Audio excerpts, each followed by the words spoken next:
And Callum Smith smiles. John Ryder, well, goes back to his corner. Tony Sims isn't a man to get carried away, and he won't, because he knows it's to do with those three ringside judges. I say that, but Sims. Callum Smith looked like shit. All right, we're here live, real time. He looked like shit. And I know what people are going to say is that he can't beat Canelo. And tonight, he can't beat Canelo. If there was a performance that he really, I mean, you know, what are they going to say? Like that, well, yeah, you know, maybe this will draw Canelo out, you know, to fight him. But the way I see it right now, there's his brother Liam, who got punched in the stomach by Canelo. Very good fight with Canelo. I'm not even disrespecting. But that Ring Magazine title, it's looking like, to me, in my opinion, no disrespect to Callum Smith, but off of this performance, Canelo is the best at 160 pounds, 168 pounds, and 175 outside of Bertabiev. That may be a little, you know, too much to bite off, but at the same time, at this point in time, I think Canelo's the best at 175. Callum Smith, he was being smothered by John Ryder. Something told me that this fight was going to end up this way. Unfortunately, because some I was going to say asshole, but fuck it, I'm going to go ahead and say it. Some asshole over at Sky has been really messing with my channel. I'm talking about like sending out copyright strikes for fucking Lawrence O'Colly fights of all. Like, that shit is crazy to me. You know, covering these. But anyway, whatever. The point is, you know, it's really like it was one of those fights where you can say like it was a grueling fight. Like where, you know, they spent a lot of time in close range. You know, it was almost like, you know, I'm not making no excuses for Callum Smith. I'm sorry. I'm not doing that shit. He ain't look good. All right. I'm interested to hear these cards. I'm really interested to hear these cards. And more importantly, you know, what people are thinking on social media is if John Ryder won or if the fight should be a draw. Let me see. Let me turn it up. Knows how this is going to go. Smith goes over to Ryder in his corner as well. And again, it's not in these two to do any of the silliness, any of the trash talking. As both men are called to the centre of the ring. Of boxing, we go to the judges' scorecards here in Liverpool. Terry O'Connor scores it 117-111. Jose Roberto Torres and Francisco Ayoza both have it 116-112. All three scores go to the winner by unanimous decision. The Fighting Pride of Liverpool, still WBA super middleweight champion of the world, Callum Mundo Smith. Well, Smith has done it. The judges score. Let's listen into the post-fight interview. It's unfortunate, you know, that we don't know where Callum Smith is going to go next in regards to, you know, because Canelo, everybody wants a Canelo fight. Canelo can fight Billy Joe Saunders at 168. He can fight Callum Smith at 168. He can stay at 175. He can go down to 160, you know, and fight, Canelo. You can go to the 160, you know, and fight Golovkin, which I don't think is next. I really think, you know, this fight may have raised Callum Smith's chances, especially with that ring title. It may have raised his chances, you know, to be win the lottery for Canelo. So we're going to take a little quick jump cut. And wait for the post-fight interview should be starting soon. Now, the reason why I'm not talking about guys like David Benavidez and Caleb Plant is because once he re-signed back with Eddie Hearn, there was talks of him joining PBC and signing with PBC.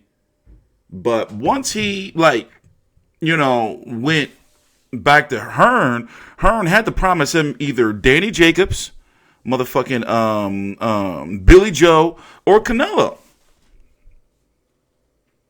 But in regards to David Benavidez and Caleb Plant, like they on the PBC side. They not fighting Callum Smith. I'm sorry. You know. Here we are with the post-fight interview. Please subscribe. Listen in. Champion, a hard one, fight harder than you thought. Yeah, definitely. Listen, I didn't underestimate John in training. I knew he was a tough fighter. I knew it was going to be that type of fight. He was going to get really close and stop me from doing what I'm good at. It wasn't the best performance, but I thought I won most of the early round. I thought I only lost 1 or maybe 2 out the first 8, and then he worked hard to give him his due towards the end, but it wasn't the best performance from myself. But I think I was due a bad one, and first time getting a cut in a fight, so it's a little boxes tick moving forward, and I'll be a better fighter because of it. Yeah, that's the first thing I've noticed being up close to you. It's 2 or 3 nasty cuts on the inside of your eyelid there. In terms of John's style, how tricky was it with someone that's 6'3" in yourself? He's 5'9", long reach advantage, where he's punching downwards. He's very compact style as well. Yeah, to be honest with you, early on I found it probably a little bit too easy. I was in first gear for a little bit too long, and everything I was throwing was landing. My jab was landing easily enough. It was more when he started closing the distance, I probably should have dealt with it a little bit better, but he's very, very short, with little short arms. He got very close to me, and that was my only fault tonight, I think. Other than that, I thought the box well early on, and as I say, he smothered my work, and I allowed him to. Is there any disappointment that a statement performance here, a stoppage performance, may well have pushed one of those super fights closer?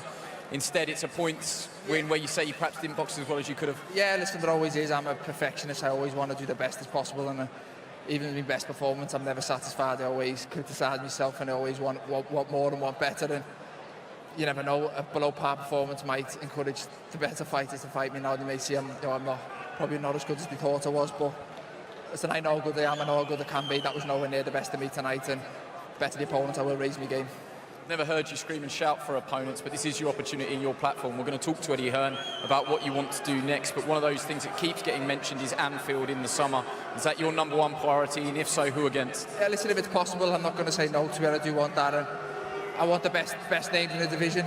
I'm not disrespecting John Ryder, but this isn't a fight. There's no fear tonight. I didn't believe John Ryder was good enough to beat me.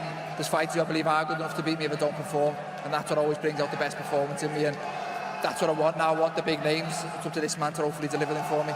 Is that Canelo? Is that Billy Joe Saunders? Or is that a big money fight up at light heavyweight? Either, any of them. I just want a big name where if I turn them like tonight, I'll lose, and that fear brings out a better performance in myself, and I feel I need that. Congratulations, Eddie. I will come to you eventually, but if I could just grab John Ryder. John, commiserations. Just how heartbreaking is it to push someone so close and it not go your way? You know what, I've gone in against the world #1 there. I feel I pushed him all the way. I feel like I just edged it. Didn't get a decision tonight, but I feel like I've proved my state in the world scene, and I do deserve to come again. Outside of your inner team, certainly with the bookmakers, nobody really gave you a chance. Did you always believe you could come here and push him that close and ultimately win? Yeah, desperately. Definitely, sorry.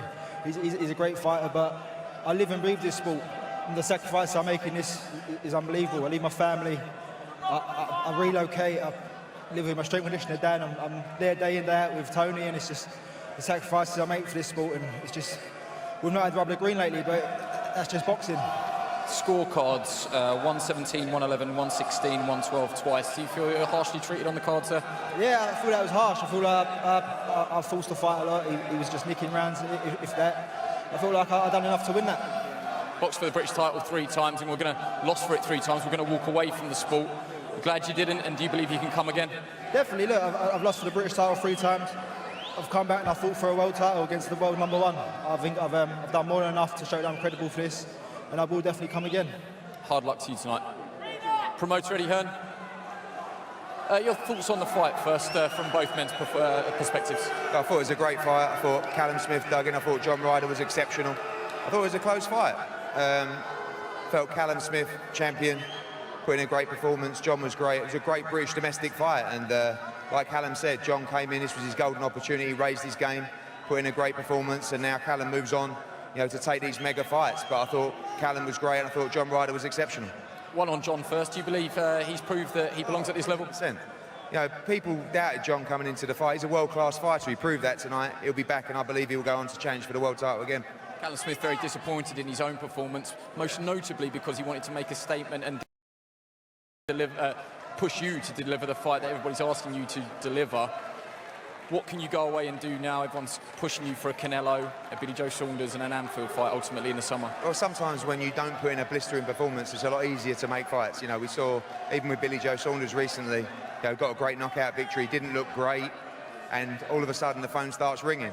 The phone hasn't been ringing for Callum Smith because he's looked fantastic. Now, after a solid performance, you'd be surprised. Ringing I've had from a few who? texts during the fight saying, we'll have Callum Smith next, and all of a sudden... Who are the texts from? I'm telling you that, but it's true, you know, people start looking at it and saying, oh, maybe he's not, you know, as untouchable as we thought. But sometimes when you get a great performance from someone like John Ryder, you know, it's going to be tough. It was never going to be easy for Callum Smith tonight, but I really feel now after 2 defences, he needs to be taking those big legacy and career-defining fights, whether that's stateside or whether that's Anfield. Thanks, Eddie. Well, interesting, the thoughts of Callum Smith, John Ryder, Eddie Hearn. Callum Smith, Glenn McCrory was ultimately disappointed. You could sense it. Obviously, he's got away with one. He kind of hinted that he was due a bad performance. He's got over the line against John Ryder. You've obviously said the scorecards were too wide. John Ryder felt that he did enough to win, and Eddie Hearn has to be diplomatic and obviously praise both men in different ways. I mean, what do you make of all of that? Well, I think, yeah, what we know is he pushed them all the way. Callum Smith knows he did, Eddie Hearn knows he does, and everybody that's watched this fight knows he does. Callum Smith.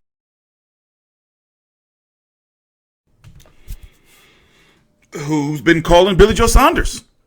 Or calling for it, you know, has it been? I think that Canelo gonna fight Billy Joe and probably fight Golovkin in September, or vice versa. Fight Golovkin in May and fight Billy Joe in September.